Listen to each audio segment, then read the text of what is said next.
Hey guys, welcome to The Pursuit of Wellness, a show about the journey of wellness. My name is Kabir Uppal and I'll be your host throughout this journey. Being fit and becoming a healthy individual is an ongoing process, and I treat this as a journey for myself as well. A few years ago, I co-founded FitNut, a wellness platform where people could find exciting and informative content on fitness, nutrition, and healthy living. By chatting with experts and other enthusiasts in this space, I aim to learn a lot myself, and hopefully you guys will too. If you're listening to this, you're either thinking about or have started your wellness journey already. Or maybe you're just curious about how to get fitter and healthier, whether it's physically or mentally. Welcome. Come be a part of this community that we're trying to build. You can check out our Facebook group, The Pursuit of Wellness, where we interact with guests and listeners and discuss their journeys as well. We also chat about each episode and share stories that can help you redefine your life and achieve your fitness goals. You can also find us on Twitter at TPOWPodcast. This is a Muncher Media production. You can find out more on munchermedia.com. In this episode, we're chatting with Tahira Kochhar, a Delhi-based ex-actor and model who has now become a certified nutritionist and is working towards becoming an Ayurvedic practitioner. Let's jump right in, guys. Hi, Tahira. Hi. Thank you for coming onto the show. Thank you for having me. Excited to have this chat with you. Awesome. I'm so glad that you could make time for us. So we've already given our listeners a small brief about you in terms of, what your background is and where you're at right now. But why don't you tell us a little bit about yourself in your own words? Okay, so I'm Tahira Kochhar, as you've already introduced me, but I happen to be a certified nutritionist now. I was in the glamour industry for about 10 years. I started working when I was 18 years old in Delhi, started modeling. Initially, just a couple of editorials, a couple of photo shoots, started off a little slow here. Then was selected for the Femina Miss India pageant in about 2010. From there on, started getting a lot of movie offers.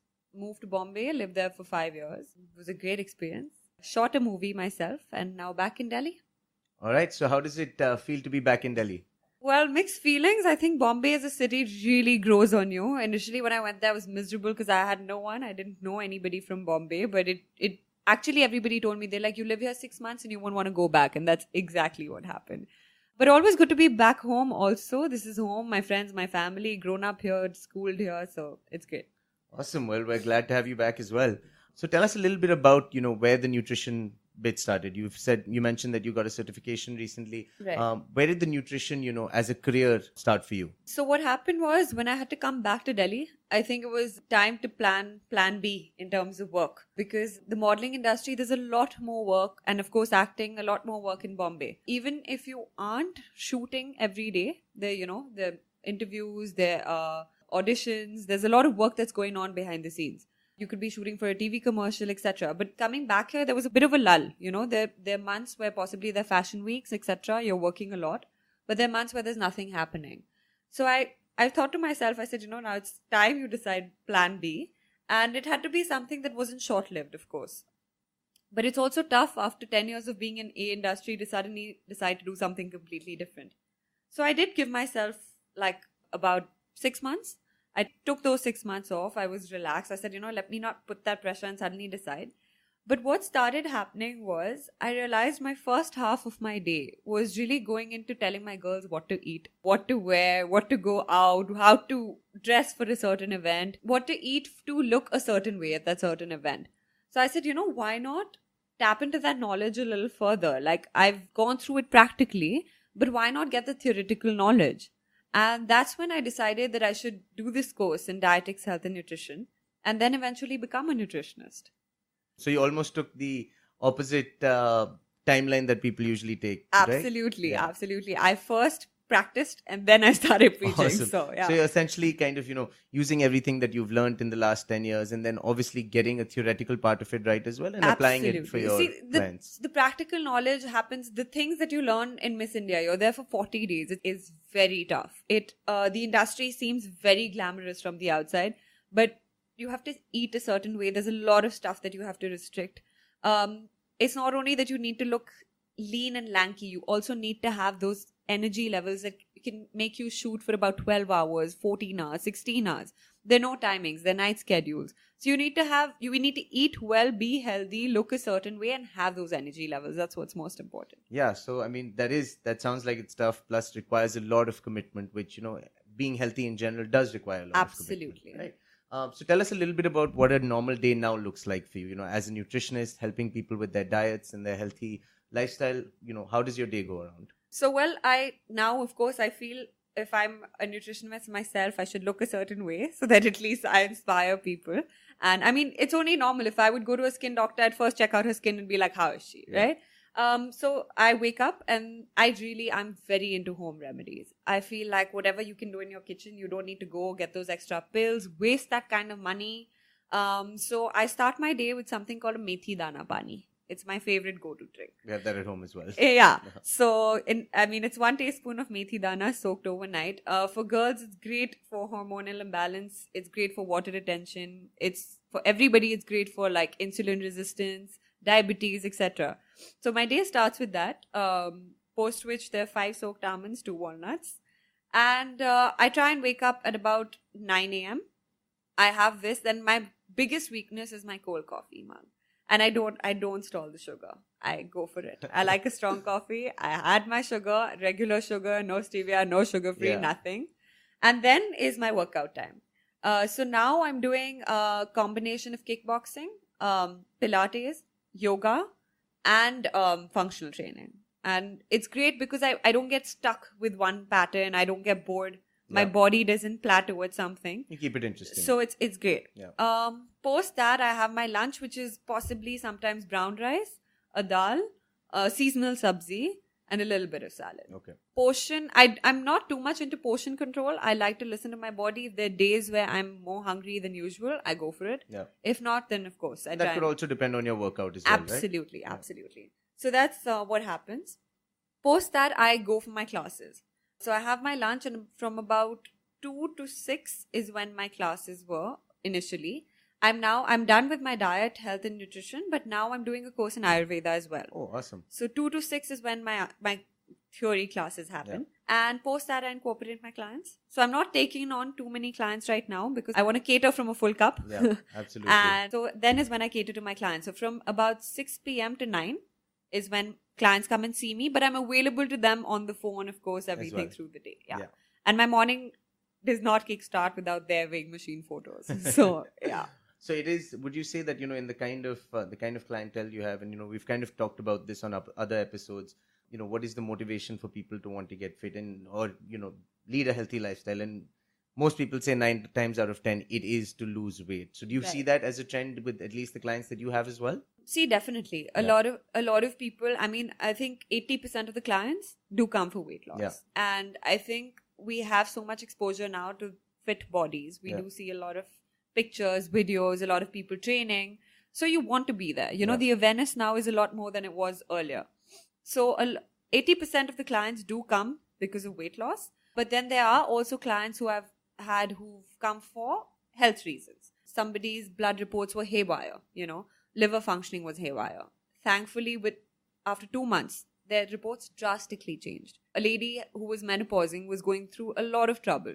So for her, of course, weight loss was one, but there were a lot of other issues that she needed to take care of. So which is why she came. Yeah. And in general, if somebody is, overweight according to their, body shape, there will probably be a lot more problems than just weight, Absolutely. right? A lot of other tertiary issues come up when you're overweight. See, weight, I think, and we all know now, isn't only the superficial bit. It's not about looking good or looking slim or getting into that bikini. Yeah. There's a lot more. It's your energy levels, as I said earlier. It's how your organs function. And a lot of it, even a lot of ladies now who are possibly 50, 55 are having a lot of trouble in their knees and back and things like that. Yeah. But that's only because of their excess weight and nothing else.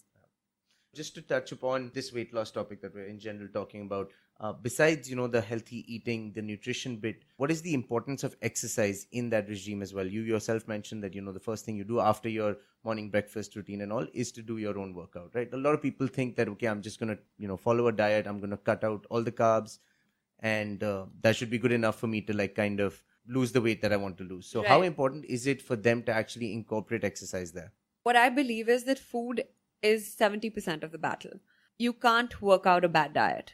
You really can't. You can't get rid of all the junk you've eaten. You can't possibly have pizza, chole bhature, butter chicken, this, that, and work out like a mad person and think that that's all going to go away. It's not. So I definitely do feel the diet is 70% of the battle.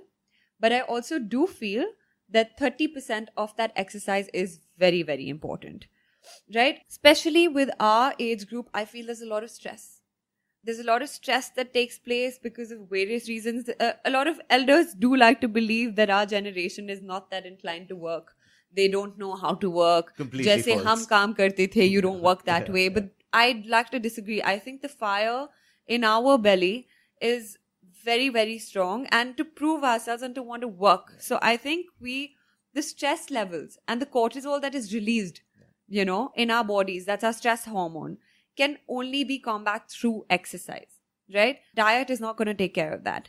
And you can be on the best of best diets. You can starve yourself. You can do detox diets, fad diets. Yeah.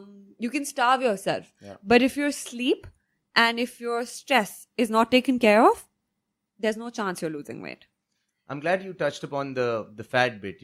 How is it possible, say, for some of our listeners to be able to differentiate between, what a fad weight loss strategy or a genuine weight loss strategy might be? There's so much information that's out there, constantly blog posts, now hopefully podcasts also, commercials, all sorts of information that is constantly, hitting us with different types of strategies, different types of, medication to lose weight. How can someone figure out what is legitimate and what's not?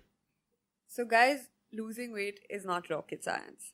It's just that there's so many theories now that you're confused, right? So coming back to your question, a fad diet is basically something that is a quick fix, Shortcut. Shortcut method. And it's not going to last long. It's not something that's going to last forever. It's the weight that you lose is going to come back very quick. So a fad diet is something, for instance, a banana milk diet. Okay, there's a day where you only eat 6 bananas in the day and have 3 cups of milk. That is a fad diet. That's going to leave you hungry. That's going to leave you cranky. That's going to leave you irritable. That's going to leave you with no energy. But yes, that can give you up to 2 kgs loss in one day, right? So if you want to get into that bikini, you want to get into that dress, you want to do it SOS for one event, okay. But it's definitely not a long-term sustainable diet. Whilst a long-term sustainable diet, something that's going to stay, something that's not going to bounce back if you go for a holiday, is something that is done through your routine. You work around your routine. What you're already eating, one can't go drastic from that, right? So they're literally those little tweaks that make the big difference. You don't need to starve yourself. That's not a sustainable diet. Yeah. In fact, small, frequent meals is key. Whether it's a therapeutic diet, whether it's for weight loss. Every chapter I remember, I when I was studying diet, health and nutrition, I remember small, frequent meals so clearly in every topic. It could be for a cancer patient, for somebody who has IBS, for somebody who just purely wants to lose weight. Yeah. So that's the difference between a fad. A fad diet is going to be quick, easy, give you those quick results, but it's also going to bounce back twice the amount, right? Your sustainable diet might take a little longer, but it's for keeps. Yeah. The effects of that are much better. And it'll have you feeling a lot better. Your energy levels, your mood, you'll be looking a lot better. You're not going to have sunken in dark circles, looking horrible. You're going to have energy, look radiant, and feel better. Awesome. So kind of building upon that, in terms of having, a sustainable, more long-term strategy in terms of losing weight. And as you rightly said, it has to be something that's, fixed around your current routine, right? What are some important nutrients that people, absolutely need to have in their diet, whether it's for a weight loss thing or if it's to, bring about energy that is kind of required for your day-to-day activities? What are those few things that somebody needs to absolutely consume on a day-to-day basis? See, frankly, I don't think there's any shortcut to good health. Yeah. So there's no quick fix key. You have this and you'll be absolutely okay. It's really a combination of your micronutrients and macronutrients. Yeah. Your micronutrients are your vitamins and your minerals, right? Yeah. That's, of course, not required in large quantity. Your macronutrients, which we all know, are your proteins, carbs, and your fats. Now, the popular belief is that there's this new fad of ketogenic diets. Let's cut out the carbs. Let's lose up to 11 kgs in 1 month. And, I'm feeling great. And that's absolute nonsense. At least I don't go by it. Every food group is there for a reason, right? Yeah. Every food group has a primary role to play. You take out your carbs, there's something called a protein sparing effect, right? A protein sparing effect is when you take out your carbs, your protein is doing your job of your carbs, Now that's ridiculous. Your protein's job is growth, maintenance, and repair. That's not going to happen if your carbs are not there. Yeah. So carbs are not your enemies, guys. There is no shortcut. Don't think I would take out one food group and I can compensate with something else. That doesn't happen. Yeah. You know, it's also a popular belief that, oh my God, I'm losing weight. How am I losing weight? I'm cutting out the carbs at night. Why? It's not required. I love my dal chawal at night, you know. There's absolutely no issue with it. So there is absolutely no shortcut, and I don't see the point in removing any food group from your diet whatsoever. So it has to be holistic in nature. Absolutely. Awesome. So kind of jumping into some, strategies that some of our listeners can implement in their life. We'll also talk a little bit about, what you implement in your life currently after your learnings. But, building on the important nutrients, what are some tips that you would suggest that people, kind of implement in their life? We were talking before we started recording about, keeping track of what you've been eating, right? Like journaling, so that whether you're working with a nutritionist like yourself or you're kind of based on information, managing it yourself. Right. What is the importance of actually keeping track of what you've eaten? See, that's very important, because what tends to happen with us is we're all almost in a rat race. We're working, we're doing things, socializing, Instagram, this, that. We always have 100 things to do. So once you're documenting what you're eating, or if you're keeping a calorie count, and we have a lot of apps to do that now, subconsciously, you end up eating healthier. You know, you are going to think twice before picking up like a fried puri, or you're going to think twice before having like a stuffed cheese pizza crust. You know, you are going to think twice. So I think documenting it is very important. I personally do that. I have a daily diary where I literally wake up and I mark. Have you had your methi dana pani? You've had it. Have you had your almonds? Have you? And a day where I haven't, I literally put a little red cross on top. So it makes me feel like, okay, I haven't done this day very well. You know, if I've had maybe an extra chocolate, an extra piece of cheese, whatever, it's not like one doesn't indulge in that. One must. But you have to know where to draw the line. And a lot of that comes from when you're documenting it yourself. You don't even need a nutritionist. You don't even need a dietitian. Once you have it all written, you're definitely more aware and definitely more conscious. Yeah, and to a certain extent, then, when you see results, you can actually look back and see what changes you've made, what you've been eating, how often you've been eating. You are your own doctor.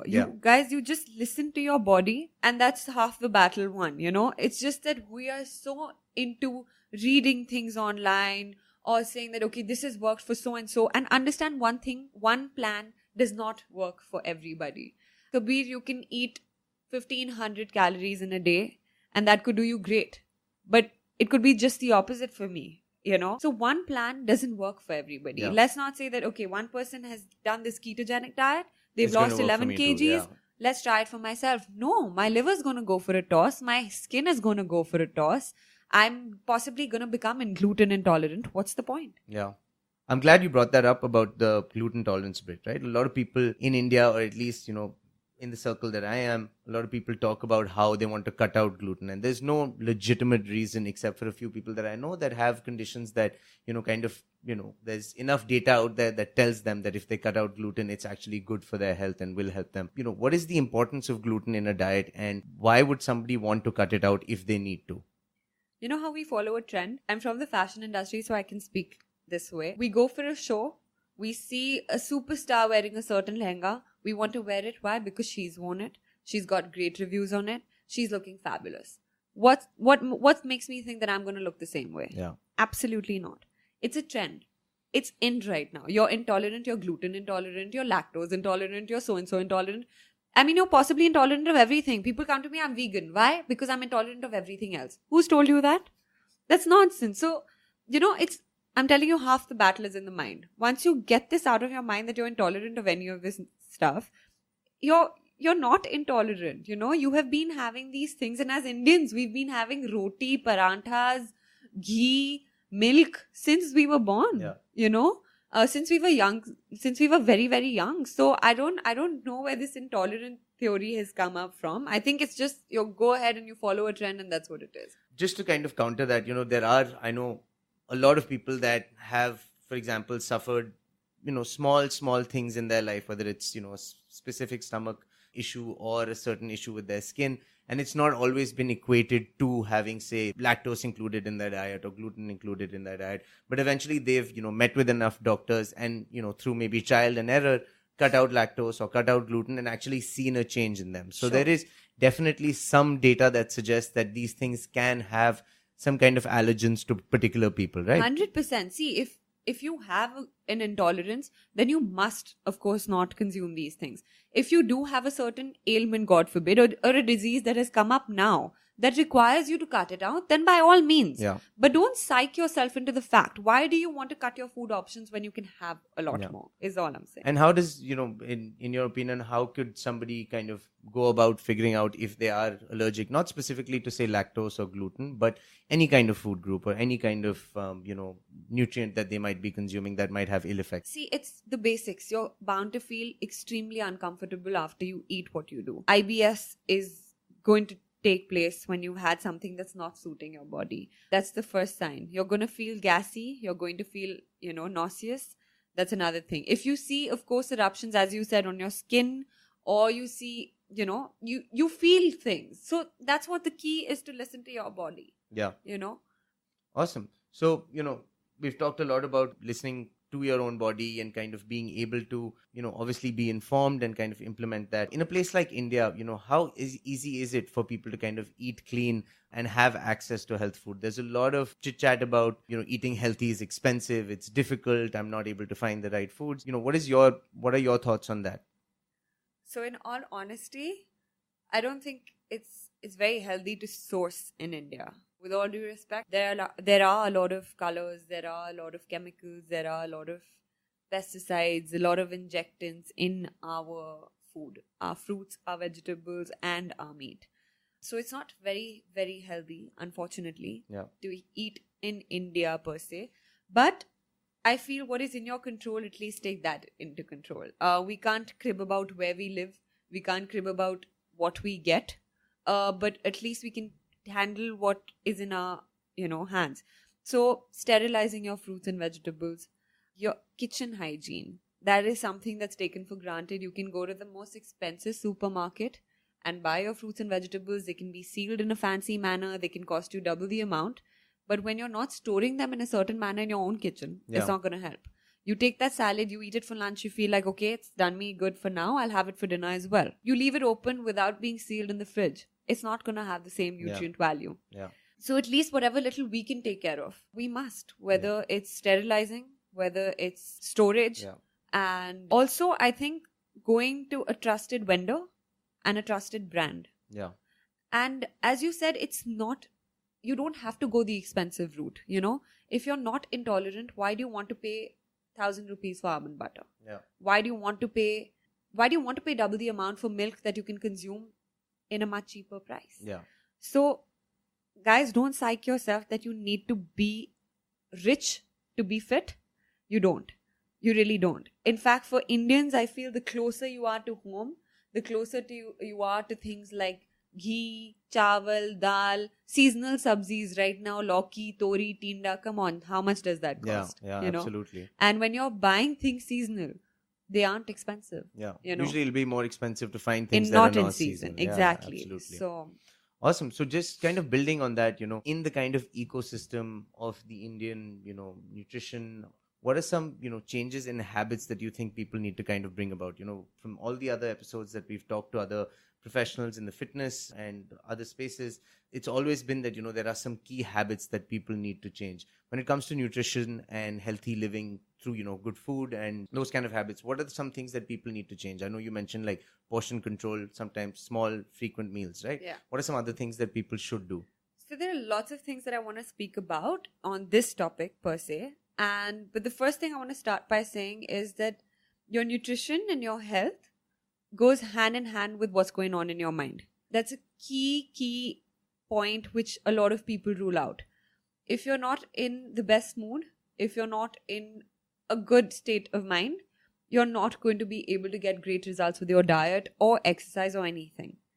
I know everybody is very driven. Everybody wants to prove themselves, work very hard, but it's also very, very important to take that time out. It's also very important to have a parallel life beyond your work, right? It's also very important to invest in yourselves. So like you touched on to this topic saying that, a lot of people feel that, oh, it's expensive to get onto a nutrition plan, or it's expensive to like buy good groceries. They don't think twice before going out to fine dine. They don't think twice going out to a fancy place to watch a movie. Then why not invest in yourself that way? Right? So it has to start by investing in yourself. Your phone is your biggest killer today. Keep it away.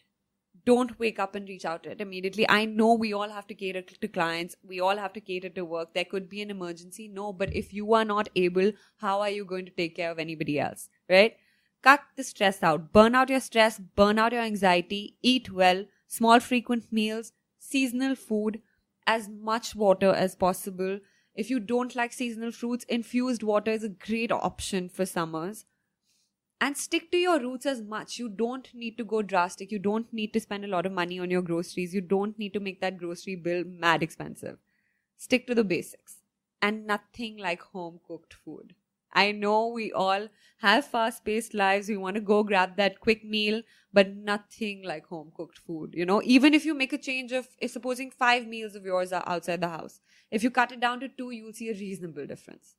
And also some things that, our listeners who are parents of young kids or slightly older also, what are some ways that they can instill good eating habits into their kids? Because as kids, there's always this tendency to want junk food. Yeah. And parents also want to, reward their kids. They want to make them feel, good about themselves, whatever the reason might be for giving them those things. How can they instill good eating habits in their kids so they don't crave those things or request for those things that much?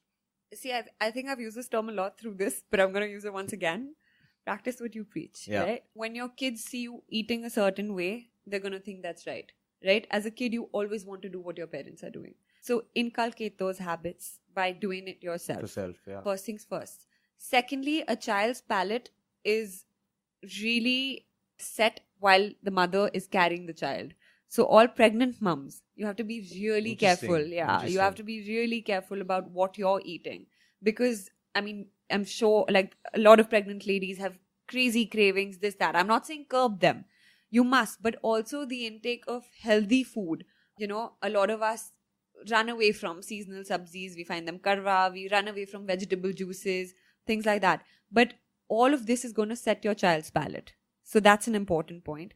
Thirdly, as you said, a lot of parents reward their children with food. I think that's the worst thing to do. To give them that greed, okay, you study these amount of hours and then we'll order you so-and-so ice cream. Yeah. That, in all honesty, that used to happen with me. My mom used to tell me, she's like, okay, Tahira, you study these many hours, you have this exam tomorrow and we'll get you a hot chocolate fudge. Never let your food be a source of greed. Never let it be a reward.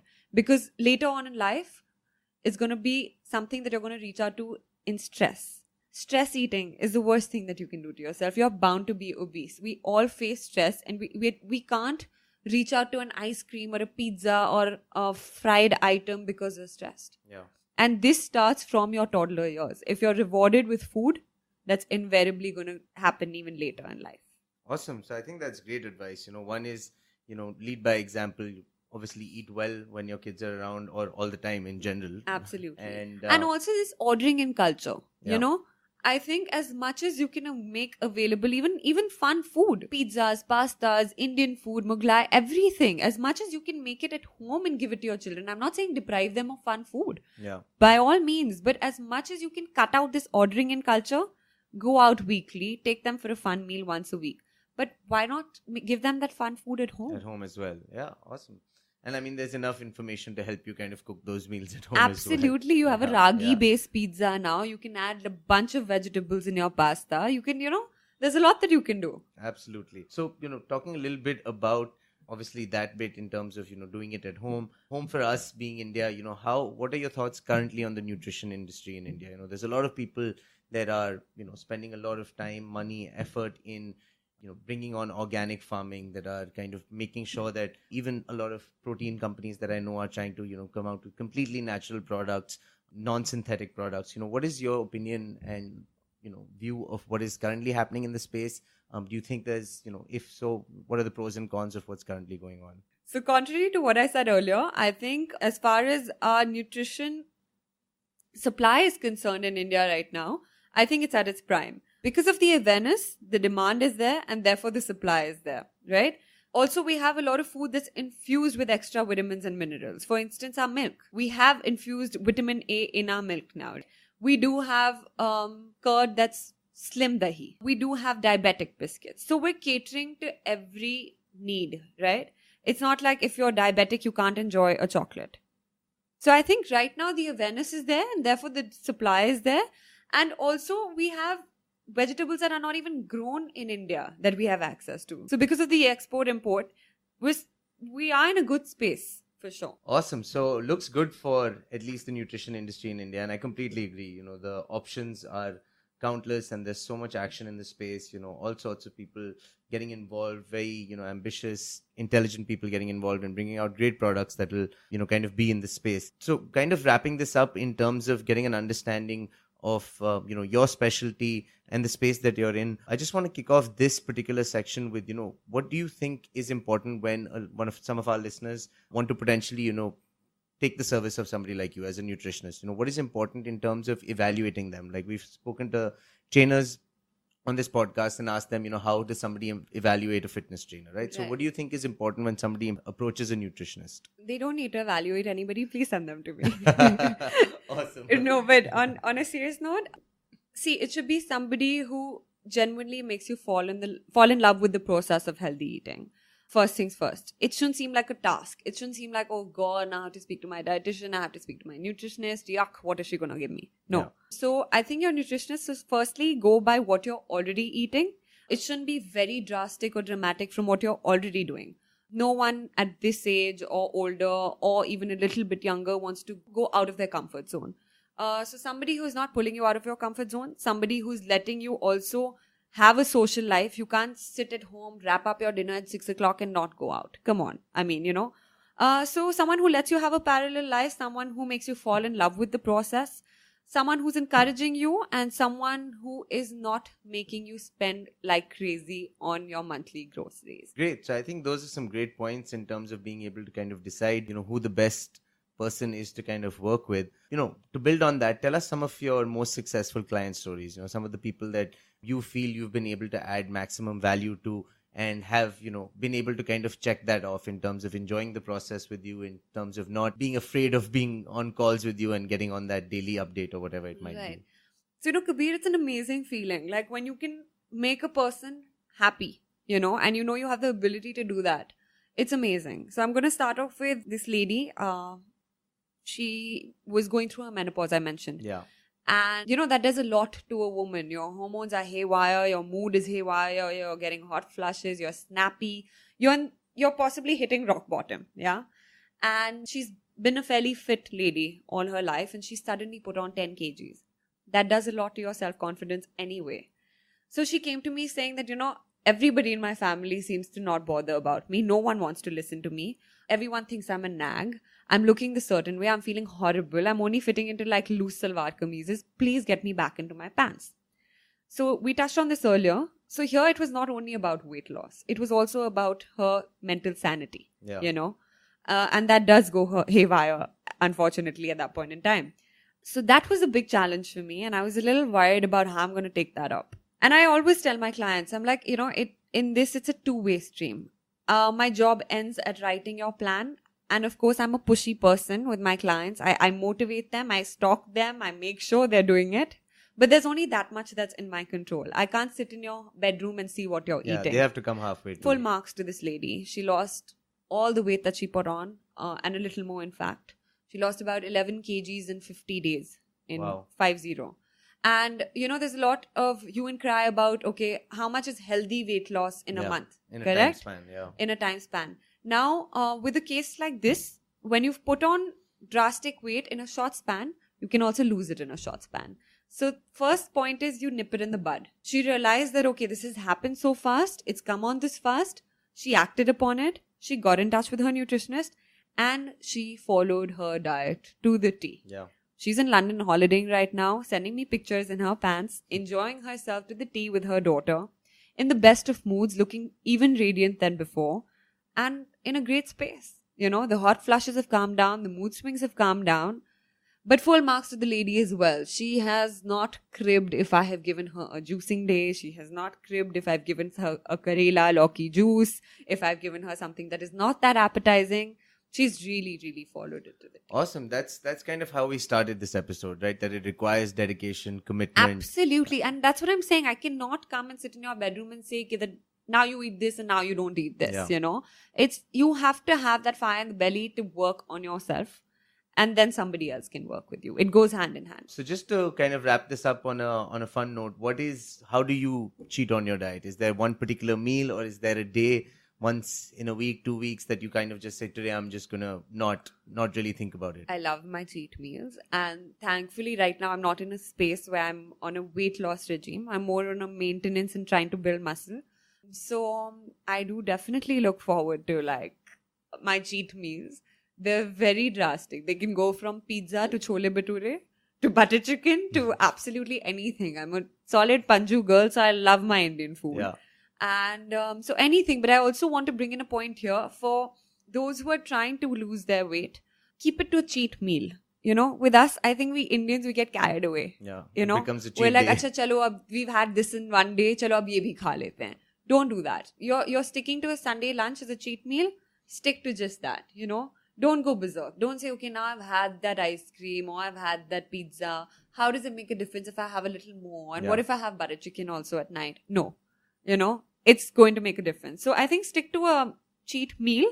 Don't make a cheat day out of it when you're on a weight loss regime. If you're in a good space, if you feel you're already fit, then go ahead and do a cheat day. Awesome. So that's great. I think that's great advice for people that, you know, you should stick to one cheat meal and not kind of go overboard with but it. having said that, you must cheat once in a week. You can't, Absolutely. You can't get monotonous, and you can't, like, please don't dwell into self-pity that I'm eating such sad food, because you're not. Yeah. And in the end, it's good for you. So it's... Absolutely. I mean, you reap what you sow. You're going to enjoy what you look like, what you feel like, your energy levels. I mean, no one else is going to enjoy it more than you. Great. So, you know, thank you so much for all this great information and, you know, kind of shedding light on these things that people kind of dread sometimes. And, you know, and again, I think we covered some great ground here in terms of, you know, what people can do in their own life to do it, to kind of pursue a healthy life. So, you know, Tahira, thanks so much. How can some of our listeners get in touch with you, whether it's to kind of follow up on some of the things that you've spoken about, or if they want to kind of, you know, become clients of yours, where are the places they can get in touch and follow your journey as well? So I have my Instagram handle. It's by the name of Tahira Kochhar also, so it's not very tough to find. Or they can always email me on Tahira Kochhar, which is TAHIRA KOCHHAR@gmail.com. Awesome. And for our listeners, all of that information will also be in our show notes. Thanks, Tahira, for making the time for us. And we wish you the best on your journey that has started out recently, and hope to, you know, do this again sometime with you. I'm sure. I hope so. And it was a really fun chat. I hope whatever I said can come into good use. And thank you for having me. All right, guys. That was this episode for The Pursuit of Wellness. You can find us on iTunes, SoundCloud, Stitcher, or wherever you guys get your podcasts. We're on Facebook as The Pursuit of Wellness, Twitter as T-Power Podcast, and you can check out our website, munchermedia.com. This has been a Muncher Media production. Thanks, guys.